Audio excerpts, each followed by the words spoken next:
Last time we left off talking about probability and the multiplication rule. So let's just do a quick recap over here. If we were going to enter the dating scene and we were interested in finding that one special person who is both funny and smart. Now we have our pool of contestants right here. We have in blue our funny people, and in pink we have our smart people, and there's this small area of overlap that is funny and smart. So if we wanted to find the probability of randomly selecting a person who's both funny and smart, we would take the probability of getting a funny person and multiply it by the probability of getting a smart person, which results in this smaller section that is both funny and smart, this multiplication, that we want both of these qualities encompassed into one person.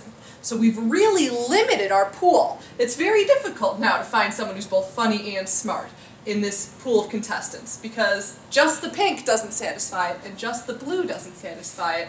We've now kind of limited our options.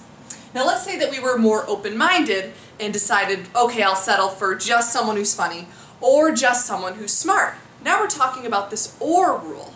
Well, before, when we were doing AND, the rule was that you multiply. Now, over here, we're talking about the addition rule, where you're more open-minded, where you'll take funny or smart. We don't necessarily have to have them together. So now when we look at my options, we have this entire area of purple, the whole purple circle of funny people, and then we have the whole green circle of smart people. So we add the purple circle and the green circle together to get our pool. But the more observant of you will notice that I counted this section in between twice. I included this multicolored section when I was talking about the funny people, and I also included them when I was talking about the smart people, because these are the people who are both funny and smart. So is that fair for their probability to get counted twice? No. So we need to compensate for that, right? We need to take these people out so that they're not counted twice. So what we end up doing is we take the probability of getting a funny person and and we add it to the probability of getting a smart person. So now we've really expanded our options. The whole space is fair game for us. But then to make sure that we don't double count these people who fit both qualities, we need to subtract the probability of getting a funny and a smart person so that those individuals are really only counted for once. So we do the probability of funny plus the probability of smart to expand our options. But then we have to go back a little bit and subtract the funny smart people so that they're not counted twice. So that results in funny or smart. So we see that this OR rule is really an addition rule, that we're adding our probabilities to expand our pool of options. So, and then also when we think about two qualities that we might see together, like a person who's funny and smart at the same time, we have to look for those qualities that appear in one person so that we can remove them once so that they're not double counted, if that makes sense. Is that clear to you? Uh-huh. Good. So that's going to be the focus of this lecture, doing this addition rule where we're expanding our options so the probability gets greater with the, as you get less picky and you settle for funny or smart rather than just, going down for that one individual with both qualities. Now we're expanding our horizons, right? So that's going to be the focus of this lecture. So now let's jump into our first addition problem. Let's look at trying to figure out the probability of, in my classroom, I have 5 students total. I have 3 girls and 2 boys. And I've got 2 blondies and 3 kids with brown hair. So, if I were to randomly select one of my students, what is the probability of getting either a boy or a girl? This might seem a little bit silly, but humor me for a second. Let's think about it. So if I wanted to figure out the probability of getting a boy or a girl, well, let's think about it visually. I first have my circle of boys, right? And in my classroom I have 2 boys. Now, now when I draw my second circle, is there going to be any overlap here? No, right? There's no way to be both a boy and a girl in this classroom, right? We've got the boys, we've got the girls. So in this case, this circle doesn't overlap.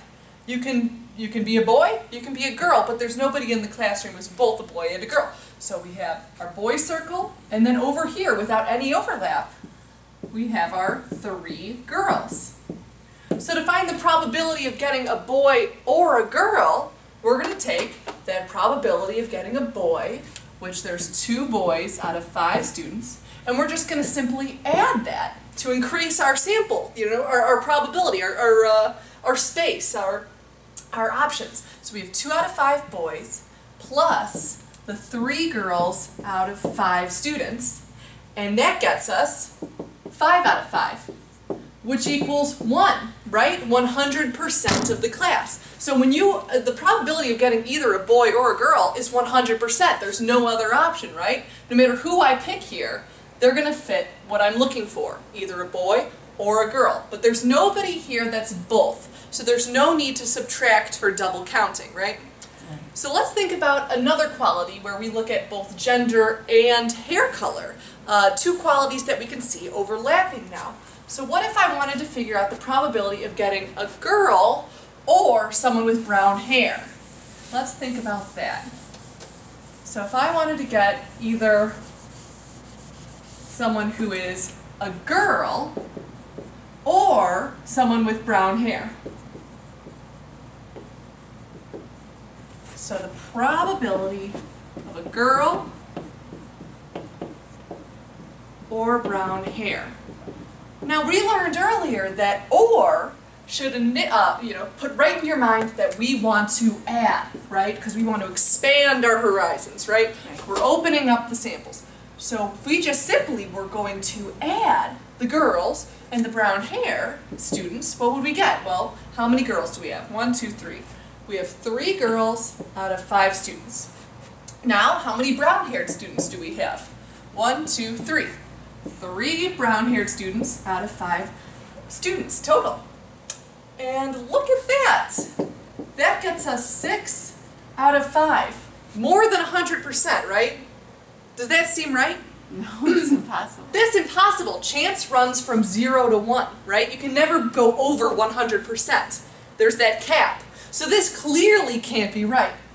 So let's think about it visually. What did we do wrong? First, we have our pool of girls. We have 3 girls in my classroom. Girl number 1, girl number 2, girl number 3. Now, so these are our girls. Let's look at our brown-haired students. We have 3 brown-haired students. And the boys I'm listing in purple. So they're in purple, in the purple circle. Those are the brown-haired students. So what I did is I said these 3 students plus these 3 students. What's the problem here? Is that girl has brown hair? Is that girl in there? Yes, okay. This girl right here is the one with brown hair. She fits under both circles. She's in the pink circle of being a girl, and she's in the purple circle of being brown hair. And I should have, drawn these in a different color. These are just the boys.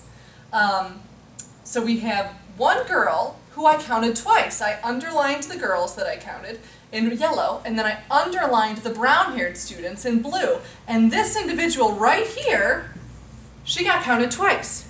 And that's the reason why it came out to be more than 100%. So what can we do to compensate, to take a vote away from this girl, right? This brown-haired girl who's getting counted twice? What we need to do is we need to take this probability of being a girl. We started out exactly right. And then add it to the probability of getting a brown-haired student. But then because this one individual was counted twice, we need to then subtract the probability of getting both a girl and a brown-haired student. Mm-hmm. Because she was counted as a girl once and as a brown-haired girl. That's right. Brown-haired person, yeah. That's right. I counted 3 girls, and then I counted 3 brown-haired students, and she was counted under both categories. Right. So we need to subtract her once so that she really only gets one vote. You know, that she only gets counted once. We don't want to double count her. So here's where this rule comes up, you know, where you're going to add together the two circles, but then subtract any individuals who fit under both umbrellas. So that's the whole point there. So in this case, if we put some numbers with it, we would say the probability of getting a girl or brown hair is, well, we have 3 out of 5 girls, plus how many brown-haired students? 1, 2, 3. 3 out of 5 brown-haired students. And now, how many of my 5 students are both a girl and brown-haired? 1. Right, there she is. So then we're going to subtract that one student, that one brown-haired female student out of my 5 students, so that she really only gets 1 vote. And so then the result is 5 out of 5 equals 1, 100%.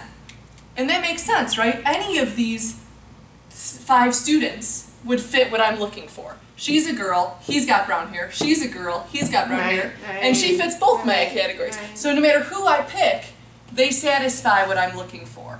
Does that make sense? Uh-huh. Great.